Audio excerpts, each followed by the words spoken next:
All right, our next guest, we consider her on the Diamond MV podcast the best softball radio analyst in the entire country. You've heard her here several times before. DJ Sanchez, former pitcher at OU as well. DJ, happy softball season. Good to have you back once again.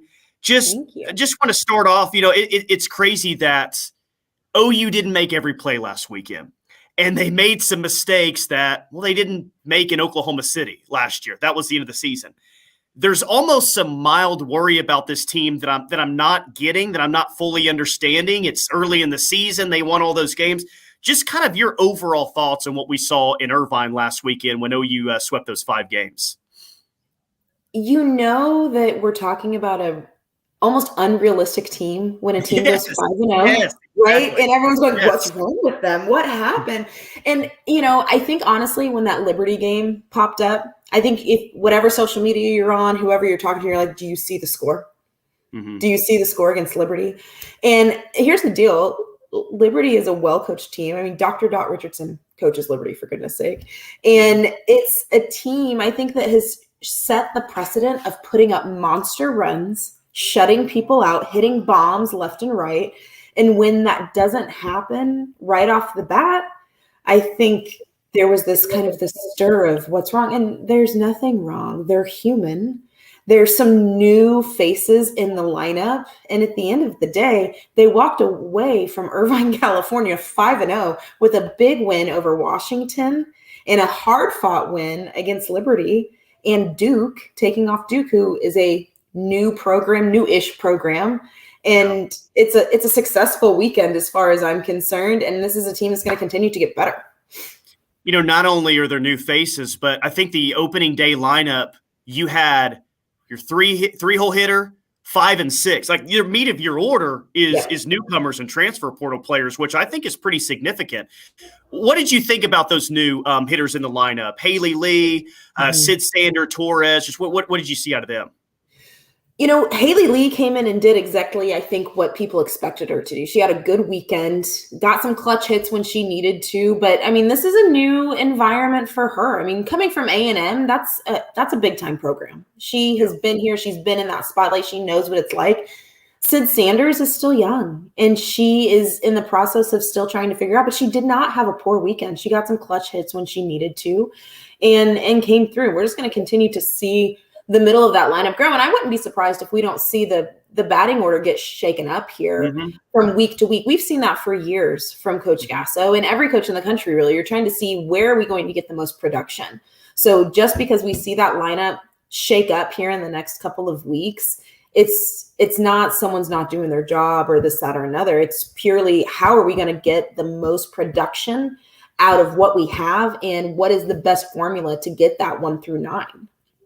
I was just so ecstatic for Nicole May this weekend, and it's not – I don't think it was surprising that she came in and had a great start against Liberty or came in the Washington game and shut it down. It wasn't surprising. It's just, to me, like there's an overall bigger picture, DJ, and I'm not anti-transfer portal whatsoever, but I love this instance of she probably could have transferred somewhere else after the season because no one thought that she was going to be a 1 or 2 coming into the year. That was Jordy and Starocco.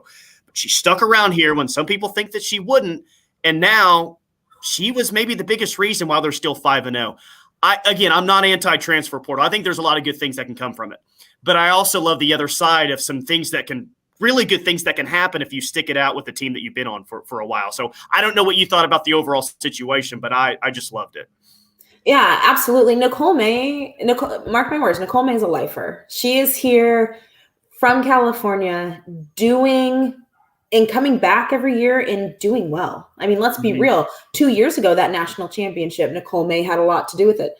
A year ago, not quite, Nicole May had a lot to do with it. One thing Nicole May does well is when the game is on the line, in some of the biggest moments we've seen her turn it on.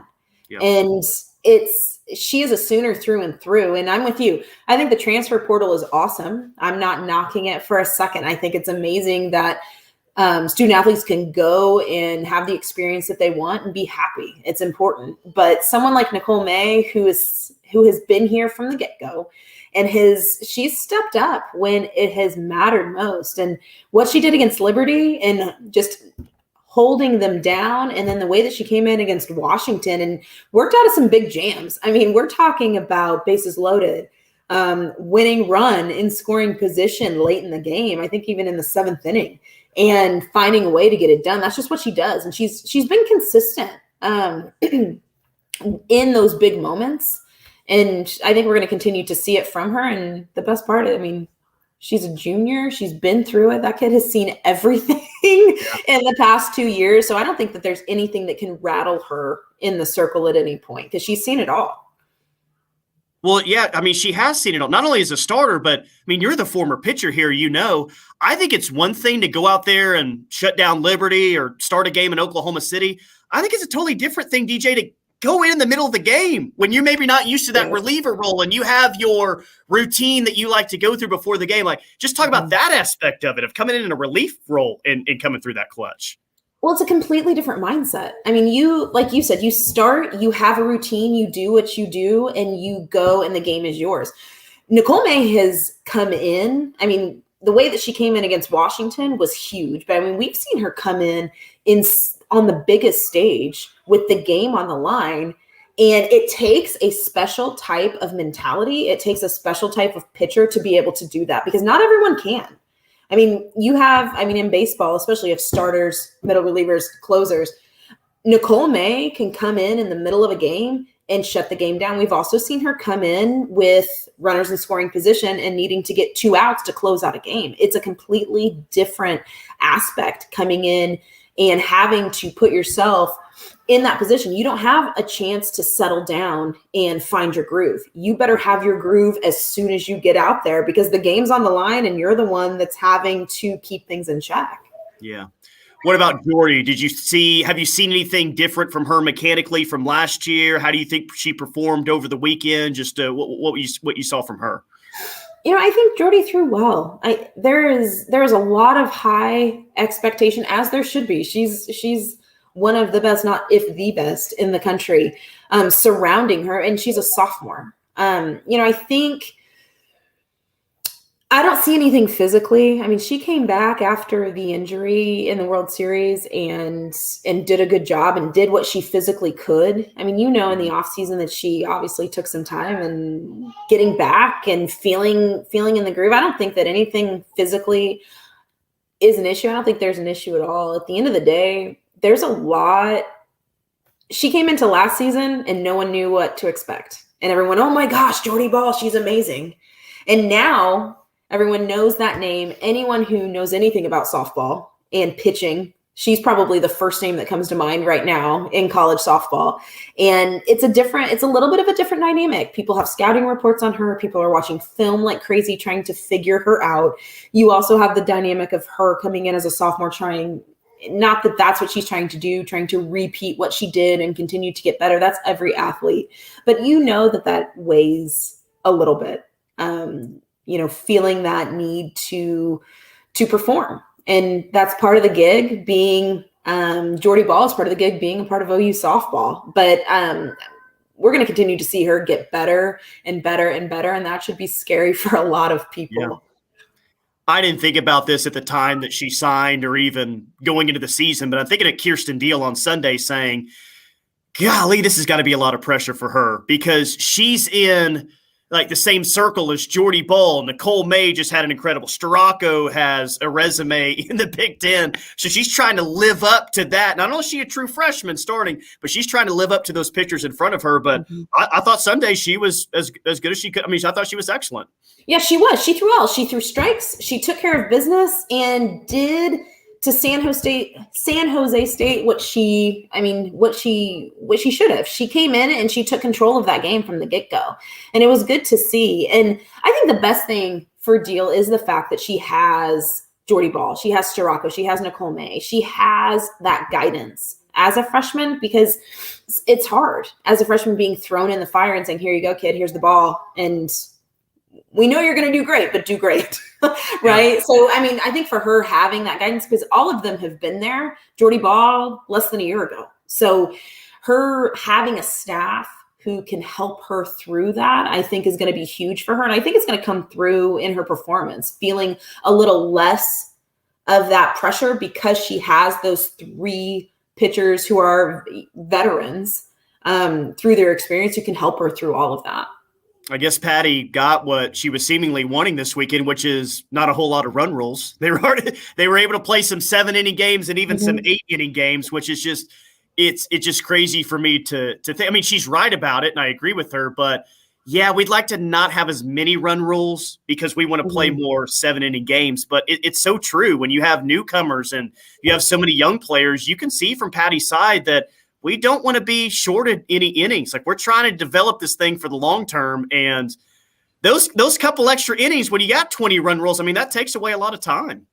I know, talking to Coach like March, April of last year when it was run roll after run roll after run roll, it's hard because it's tough to get your freshmen in that quickly. It's tough to get repetitions. I mean, when you're playing 5-inning games and you're getting 2 at-bats sometimes to the bottom of your lineup, it's tough. You're not seeing pitches. You're not getting at bats. Your pitchers aren't getting that endurance. I mean, there's a big difference between a 5-inning game and a 7-inning game for a pitcher. And you're not getting that endurance. You're not getting that training early in the season. So I think it's great.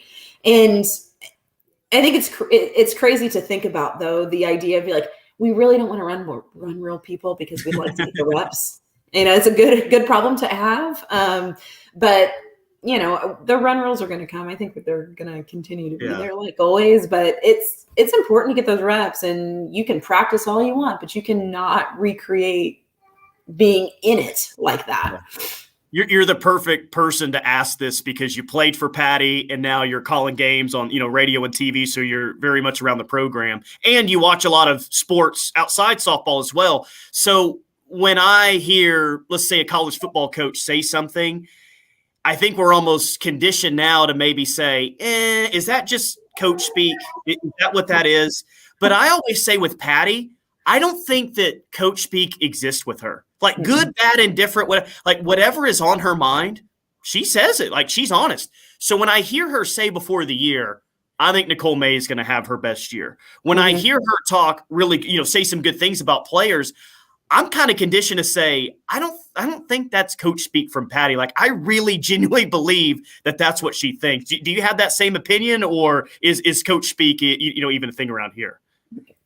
Coach Gasso doesn't need to coach speak, right? I think she's earned the right to be like, you know what, this is how it is. This is how it's going to go. But one thing I do know about Coach isn't going to come out and say something like that about Nicole May if she doesn't truly believe it.